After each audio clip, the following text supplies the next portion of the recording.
Welcome to the Sales Legend Podcast, the #1 podcast for inspiring sales leaders and professionals who are eager and hungry to become sales legends, #1 in their industry and achieve phenomenal and legendary results. Hi, my name is Domenic Presutti, high-performance sales coach, and I'm pleased to offer you practical advice and solutions to turbocharge your sales results. Welcome, everyone, to your Sales Legend Podcast. My name is Domenic Presutti, founder and CEO of L2L Coaching, a high-performance sales leadership training organization. We're all about creating phenomenal and legendary growth and value for sales professionals, business owners, entrepreneurs, sales teams, and entire organizations, helping them create phenomenal and legendary sales cultures and sales results.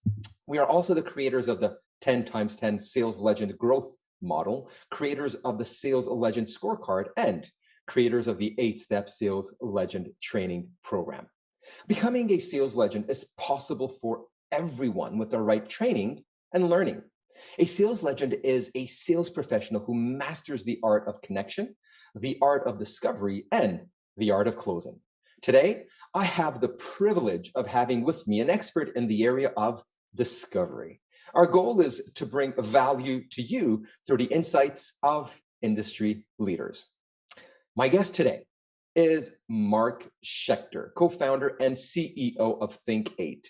With thousands trained globally and billions earned for his clients, Mark has pioneered an entirely new system of creative thinking to empower companies, entrepreneurs, and organizations to succeed beyond their expectations.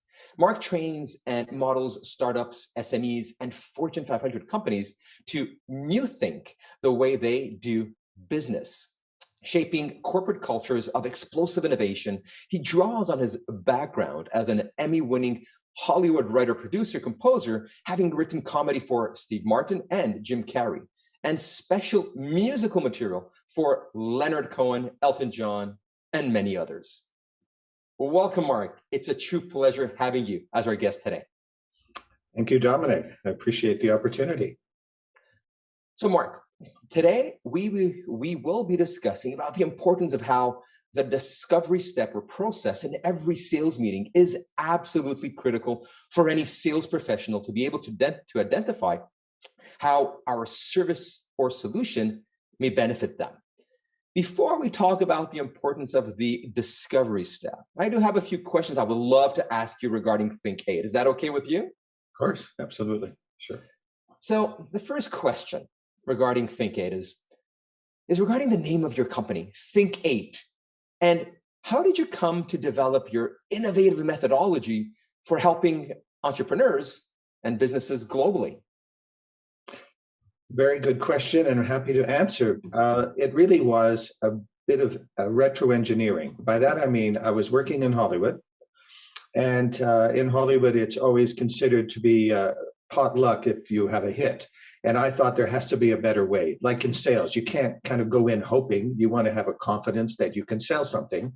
So I studied all of the successful movies, films, TVs, albums, anything I could find in the entertainment industry to find out if there's any common denominators that would lead to a successful conclusion. And I isolated 8 points that successful media opportunities actually had addressed in one form or another.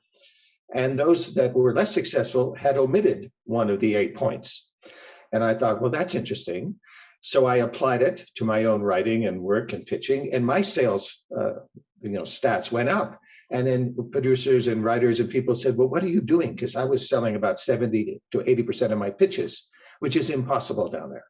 So I said, well, come over to the house. So I'd have a morning, a little breakfast for them just for fun. And I would share my thoughts, and they'd go off and they'd start having great success. And I thought, well, what have I discovered here? Because that sort of breaks all the odds. And then business heard about it. It's just standard business. And they said, come and give us motivational talks and so on. So I started, and suddenly I'm taking these 8 points to business, and they're doing better. And so it became Think8 because it was a new way of thinking and approaching problems, challenges, business issues, and sales, of course, And it's been running strongly since. So the company is now Think8 Global Institute, because we have a training arm as well that trains executives as well as individuals, entrepreneurs around the world. So that's where the 8 comes from. 8 steps. We both like 8. And the Chinese find it beautiful because it's infinity, which is a lovely word. So it really was a question of understanding how to move what you believe in forward and helping others do the same. Love what you mentioned. In the beginning, you did your homework, did your research, and then you developed, an 8-step process for success. Congratulations on that, Mark. Thank you. Follow-up question. Tell us the element you feel is most lacking in the approach taken to build a new business or scale an existing one. I find, and I guess it's sort of fundamental, we teach this in universities, and any company we come to, we take them through a training process so they understand the tools we're about to use. The thing we find most is that their own understanding of their business, their purpose for building that business, is different than the purpose of the product or the service that they're delivering. In other words, I distinguish between a product why and a personal why, meaning that what motivates the founders, the executives, to even be in that business in the first place. And when you come to companies and you talk like that, they have this blank look on their face sometimes, initially going, well, what do I have to do with that? And I go, exactly, we're going to start with you. Because when they're motivated in their business, and if they feel that they're into the car industry, or they're into biotech, or they're into any kind of retail, and they have a passion to deliver what they're delivering and making, a true passion and a resonance, other than this is a really good toothbrush, I would ask them, why are you into oral hygiene in the first place? And when you get incredible answers like this, you can help them understand their business as a first step. And then that becomes a whole motivational, inspirational, driver to really examine all aspects of their business, because it's coming from a real place. They stay with it, they're more motivated, and it affects the product development and obviously how they pitch it. So it's a great combination. That's just number 1 step of the 8 steps, but it's a primary one. And we start there because we find that lacking. And when we look at stats, we trace it back to a fact that they haven't really figured themselves out to that degree. It's very powerful when they actually tap into that. What you said is absolutely true. I think that, a lot of individuals, focusing on what's important, their personal why, something that you really mentioned. And I've seen your organization firsthand really, be a catalyst for extreme positive change in organizations, where you just don't focus on the personal why, but on the business why, right? On that purpose. So, I absolutely agree with you. Identifying effectively what your business why is absolutely critical for any business. Yeah. So when you run across a client or a client company or entrepreneur having trouble with sales, make us understand what your methodology examines as a first step to help in helping resolve the issue. Well, we run into this commonly because we might be approached and saying, we're not doing so well equals we're not selling. That seems to be the symptom. And people jump into fixing the symptom. Well, let's get more sales staff.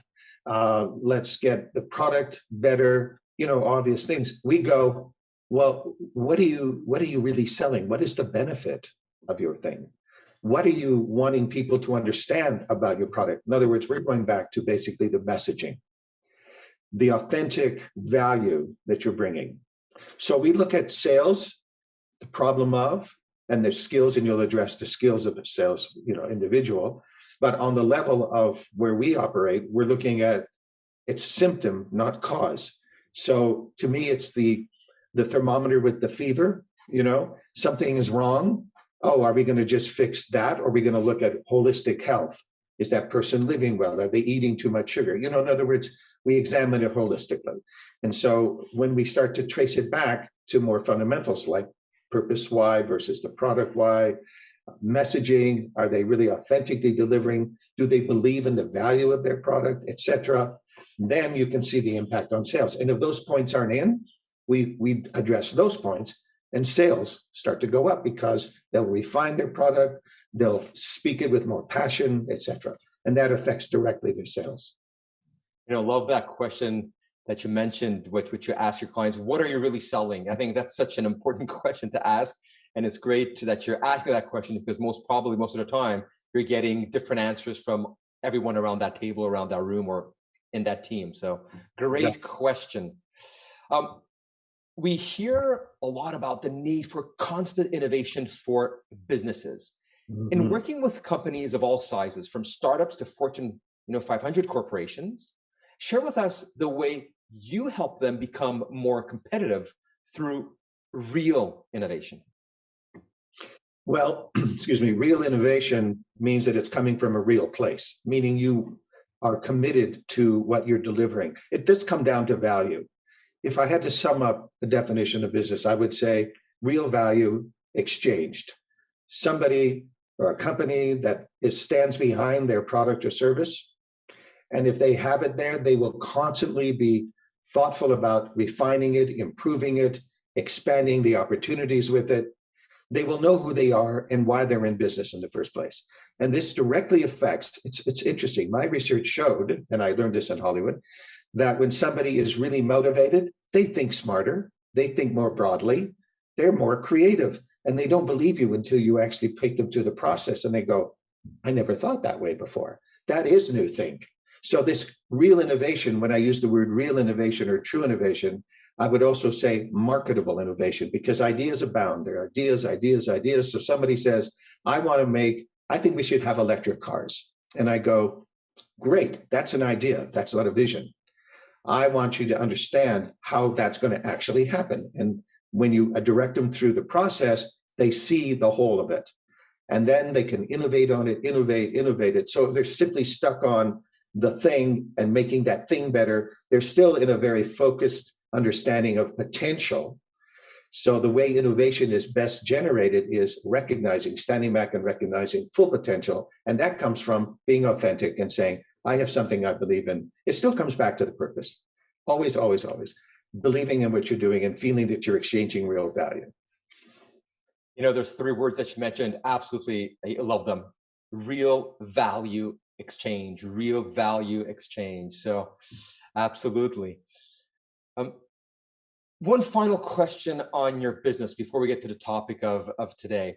So the final question on Think8, on Mark, numerous times I heard you mention the following: lead generation of itself does not lead to sales. I would love to hear your thoughts on that. Well, I think this is really your area of expertise because, people have, I equate it to, and again, drawing on Hollywood, because I learned so much there. I mean, you're raising millions of dollars and generating hundreds of millions. So you learn a few things. Lead generation to me is like an idea. Sales is like getting the production made and sold. So ideas abound. Leads can be there. But to turn a lead into a close is really that gap, that bridge. And so I make a distinction because people go, and I used to hear this, I've got 10 meetings with top studios. I heard one fellow call me, I was running a network in Canada, and he said, I have a meeting with Steven Spielberg. And I said, fantastic. But I know that, and he had the meeting, and of course, nothing happened. But the point is, in Hollywood, they're open to ideas, bless them, and the leads are there, and you can almost reach anybody because they have a real mindset of a business. You don't know where the great idea is going to come from. But that lead doesn't equal a close. So when people say, I've got leads, I've got 10 meetings lined up, if they haven't done their homework, which we'll talk about, they haven't done their discovery, they don't know who they are and stuff, it's like they're going to dine out on it. They haven't really done it. So it's a leap. And your expertise breaks that leap from lovely contact, love this person, well referenced. Now the work begins. And it isn't like, good, I have a lead, I think I can close him, her. So we are in the business, and what Think8 tries to do is set up the framework for the conversation. And it very much is a conversation, as you will address. But so I do see a big distinction between lead and close. That gap is the gap we're talking about. Totally agree with you. I think that, I think it's important to get leads, but just leads itself does not lead to closing the sale. Totally agree with you on that. So now moving on to our topic of today, the power of the discovery phase or step. So still today, many professionals don't prepare well enough before going to a client meeting. I often hear that I don't need to prepare. I've been in sales for so many years. According to you, what are the pitfalls associated with such a mindset? Well, best demonstrated by true story. When I was running a network in Canada and somebody came to pitch and they started talking about a nature show of going into, animals and the habits of animals around the world. And I looked at this person and I said, we're running primetime drama. Have you read about us? And the person went, you're not doing animal shows? I said, nope. Oh, sorry. Boy, did I learn right then and there that this person, it was embarrassing to this individual, but it really said better than any other example I can give you. That is like the casualty, because if you haven't done your homework and the person can sense it and they know you don't care, and if you don't care, you can't solve the problem. And they're dealing with a real problem, as you well know. They're coming to you. You have been invited to that meeting, to the opportunity to present yourself, because there is a need, however defined, however maybe a bit fuzzy, but they need something. And this person shows up and they're talking apples and you're selling oranges. And they're going, the disconnect. So I learned right then and there how bad it could be. And that woke me up to, boy, I really better know my client. I really have to understand. So to me, discovery is everything, because right then and there, that's the relationship that's broken. It's absolutely cut, and it's very hard to recover. Even when you come back the next time, I know the gentleman in this case came back the next time, but the trust was already gone. It became opportunistic rather than he has something real that he wants to sell me. In other words, his passion, his conviction was gone because it was just, he'd already blown it.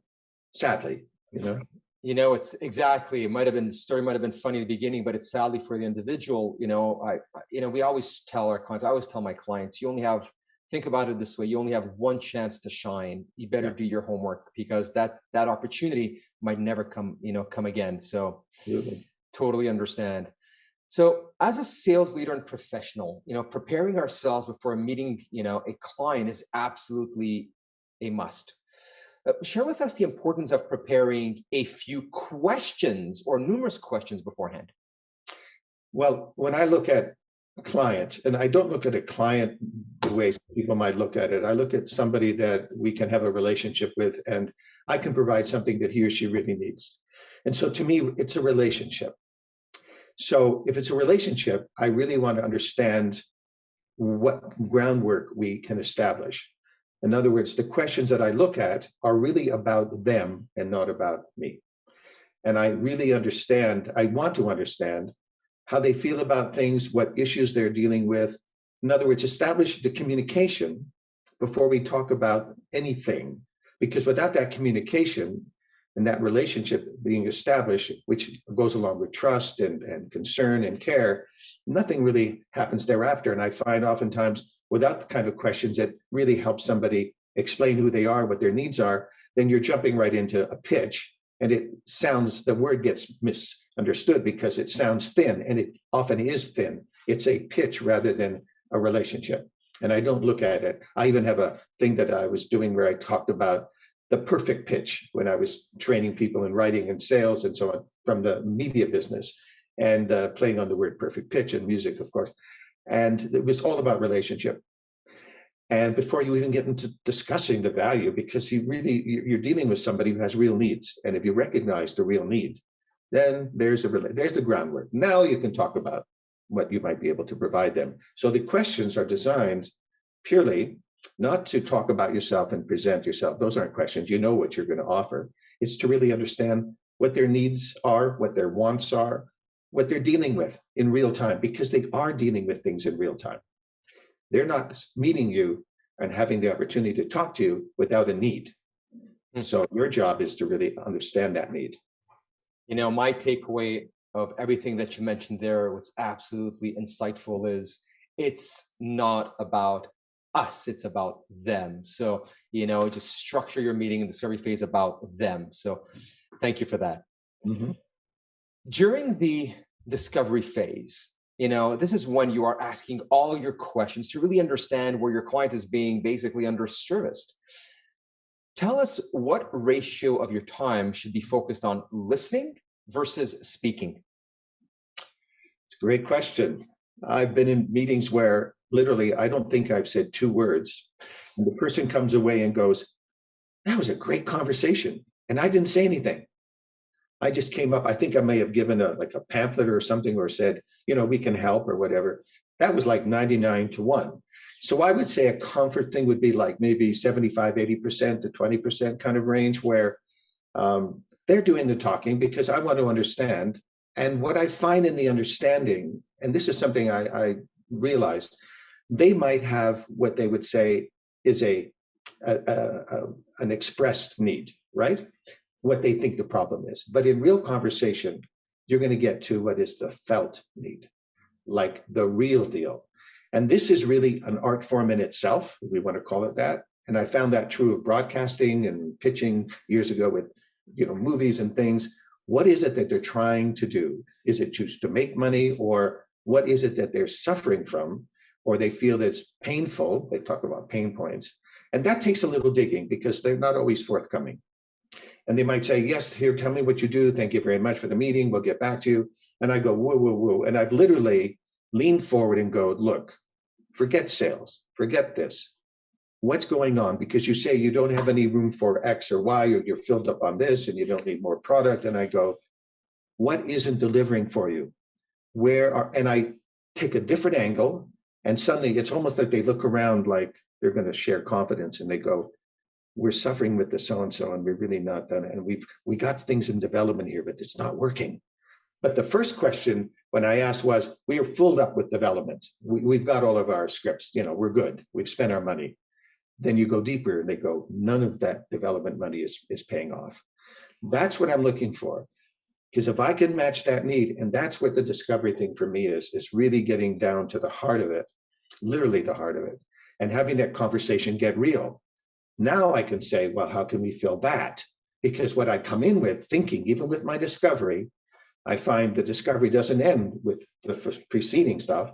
It's ongoing throughout the entire process until I have that magical moment, and both of us feel it, where they go, and I go, we can handle that. And they go, really?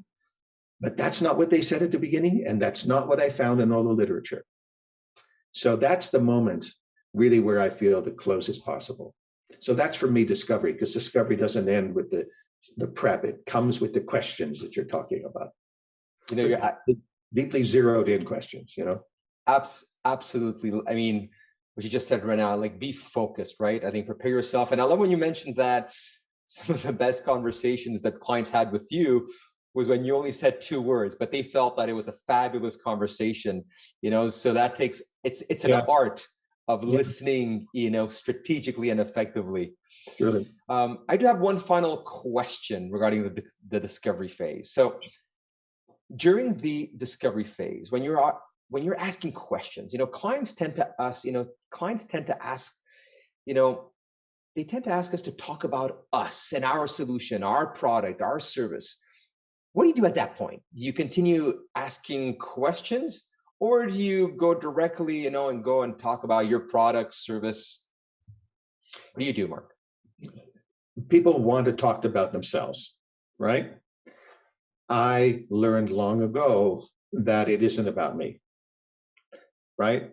When I'm definitely and passionately behind what I deliver and want people to experience the benefits of it, then my focus can be entirely on them. And I'll tell you a very interesting example in dating, where people go on dating services. And what I found with this woman who runs a dating service says the biggest problem that happens when she represents women. And she said, so they match them up, and the men, and the complaint was that they meet the man and woman, and they have that conversation, and the man, feeling that he wants to be real and open, starts to talk about himself and talk about himself and talk, so that he's transparent, all of the new buzzwords, and open and vulnerable and everything. And it looks all fine, you see. And the women So the lady running the thing asked the woman, well, what happened? She said, well, it would have really worked if he said, talk about you. In other words, interest, but it's counterintuitive because you're meeting somebody, you want to be forthright and so on. So the tendency to talk about yourself is very real in all situations. What I do is I just turn it around and go, I really understand. I'm happy to do it, but I want to understand more about what your needs are. And I flip it around. And then when I will talk about my company and what we can do for them, when they understand truly what I can do for them. And until that time, it can't be an abstract or a generality. I need to know. And then I can take what I do and focus it in on that specific needs, because with most things that we come across, we can deliver on different fronts and different opportunities and do different things for companies because we're very holistic. We can fix a lot of problems, but I want to know the problem. So I flip it over very naturally because I do care. And then I find it and then I go, well, let me then tell you how we can solve it. Then I'll talk about myself. So it's really flipping it back until such time as I know and understand what the need or want is, and then I can address that. So that's when I talk about me.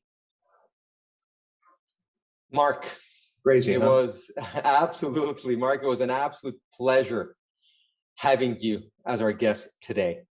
For all our attendees, to know more about Think8 Global Institute, and how Mark and his team may help you and your organization, Mark's contact information will be appearing on the screen at the end of the show.